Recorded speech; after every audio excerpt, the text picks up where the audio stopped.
Hello everyone, मैं दीपक sir DLC education अड्डा में आप सभी का स्वागत करता हूं। डिस्कस कर रहा हूं सिंपल इंटरेस्ट का question number 7, West Bengal board class 10, question number 7, chapter 2 का है ये।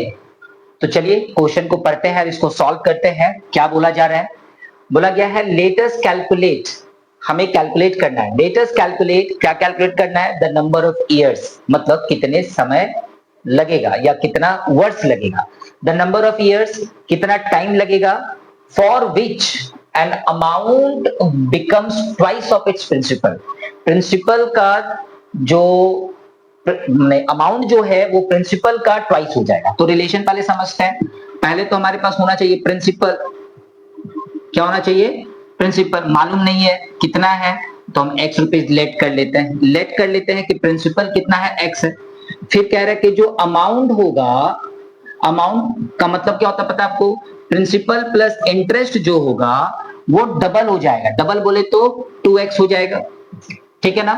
प्रिंसिपल जो है वो यदि x रुपया है तो जो अमाउंट है वो डबल हो जाएगा। डबल मतलब 2 गुना हो जाएगा। तो आप 2 गुना करेंगे, x में 2 गुना करेंगे तो 2x हो जाएगा।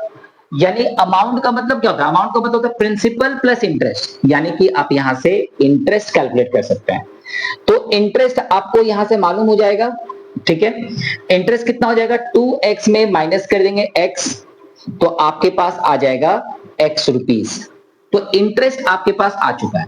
अब आपके पास में रेट ऑफ इंटरेस्ट मेंशन है ना। रेट का जो परसेंटेज है वो मेंशन है, वो क्या है? 6% पर एनम है।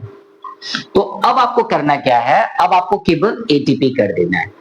एक फॉर्मूला जो बहुत ही बेसिक फॉर्मूला है, simple interest is equal to principal into time into rate, और रेट परसेंटेज आप लिखिए यहाँ पे।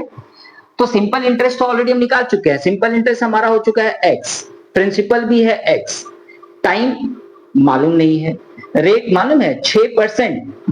तो यहां से आप यदि सॉल्व करेंगे तो आपको तो टाइम ही निकालना है ना, तो आप टाइम इधर रहने दीजिए। अब बाकी चीजों को आप डिवाइडेड दे दीजिए। x इंटू 6% है तो आप इसको क्या लिखेंगे? 6/100 लिख सकते हैं। 6 परसेंटेज है तो रेट में परसेंटेज यहां पे लगा हुआ है, तो आप चाहे तो इसको यहां पे 6% इस तरह से लिख सकते हैं। यानी कि इस लाइन के बाद, चूंकि मैं यहां पे नीचे नहीं जा रहा हूं, इस लाइन के बाद यहां मैं दिखा रहा हूं आपको टाइम जो है वो आपका निकलने वाला है। कैसे निकलने वाला है? x है और x है, तो आप इसको यहां पे कट कर दीजिए। ऊपर में क्या लिखा हुआ है? नीचे 6%, तो मैं नीचे 6 रहने देता हूं, और जो परसेंटेज है वो ऊपर में आ जाएगा 1 इंटू 100 बन के। देख सकते हैं यहाँ पे 1 कट गया तो ऊपर 1 बचा हुआ है। तो 1 इंटू 100, ये जो परसेंटेज देख रहे हैं, परसेंटेज के कारण यहाँ पे 100 आ रहा है। आप ऐसा कर सकते हैं कि रेट परसेंटेज जो है उसको आप 6/100 यहाँ पे अरे लिख लेते हैं, 6/100 पर एनम। तो वही 6/100 आप यहाँ पे पुट करेंगे, ऐसा भी हो सकता है। तो 6/100 करेंगे तो यहां पे आप देखेंगे इस तरह से सबके नीचे क्या है? 1 है। तो यहां से आप एक लाइन और एक्स्ट्रा आप यदि सॉल्व कर लेते हैं तो आपके लिए और इजी हो जाएगा। क्या हो गया? x into T into 6/100। तो आप देखेंगे कि यहां से क्रॉस मल्टीप्लाई करेंगे तो x इंटू 100 हो जाएगा। तो आप यहां पे लिख सकते हैं इसको x into 100, x into 100, x into 100। अब इधर वाला जो टाइम के साथ जो मल्टीप्लाई था 6 इंटू x आपका नीचे आ जाएगा, तो x कट गया। आप इस तरह से सिंप्लीफाई कर सकते हैं। स्टेप आपके ऊपर डिपेंड करता है कि आप कौन सा स्टेप कर रहे हैं। तो यहाँ पे आ गया 50, यानी कि 50/3, और ये आना चाहिए ईयर्स में, यानी कि हो जाएगा 16 होल, मतलब 16 3 48, तो 2/3 ईयर्स। यदि ये नहीं है आंसर में तो देखिए 2/3 जो है वो ईयर्स में है। हम चाहते हैं कि 2/3 को मंथ बना ले तो 12 से मल्टीप्लाई कर लेते हैं, ठीक है।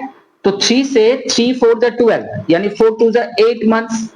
आंसर में आपका ये भी हो सकता है कि 16 ईयर्स लगेगा, ठीक है, और 8 मंथ्स आएगा। तो ये भी आंसर हो सकता है। तो इस तरह से हम लोग इस प्रॉब्लम को सॉल्व कर सकते हैं। कैलकुलेशन बहुत ही सिंपल है। किसी भी प्रॉब्लम में यदि इस तरह से मेंशन हो कि कोई भी लोन का अमाउंट या प्रिंसिपल जो है वो 2 या साल या 3 साल या 4 साल बाद वो इतना गुना हो जाता है। तो इतना गुना क्या हो रहा है, वो प्रिंसिपल से अमाउंट बन रहा है ना इंटरेस्ट बन रहा है। कंफ्यूजन यहां पे रहता है बहुत सारे प्रॉब्लम में, आप देखेंगे।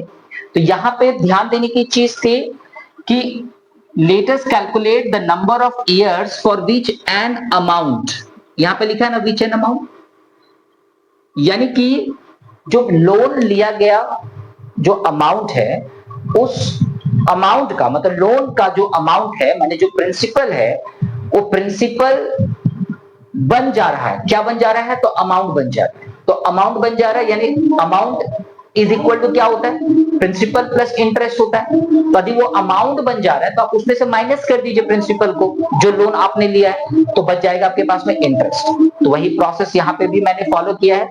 प्रिंसिपल हमारे पास x है यानी कि यही तो हमारा लोन अमाउंट था जो मैंने लोन लिया या मैंने लिया या किसी और ने लिया, जो भी लोन का अमाउंट था वो ये अमाउंट क्या है, तो प्रिंसिपल का 2 गुना हो गया।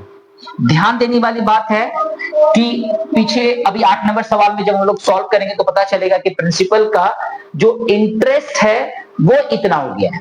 तो बहुत ध्यान देना पड़ता है सवाल पढ़ते समय कि रिलेशन किसके साथ में दिया। रिलेशन यहाँ पे क्वेश्चन में इन दोनों के साथ था, यहां से मैंने इंटरेस्ट निकाल लिया और सिंपल फॉर्मूला में पुट करके एक इक्वेशन सॉल्व कर दिया मैंने और आंसर आ गया। ऐसे ही यदि आपको छोटे छोटे डिस्कशन यदि आपको देखना है, किसी भी प्रॉब्लम में यदि आपको डाउट है या आप रिवीजन करना चाह रहे हैं सिंपल इंटरेस्ट का, तो ऑल चैप्टर मैंने पूरा सिंपल इंटरेस्ट का ऑल सम्स ही मैंने बना के डाल दिया है।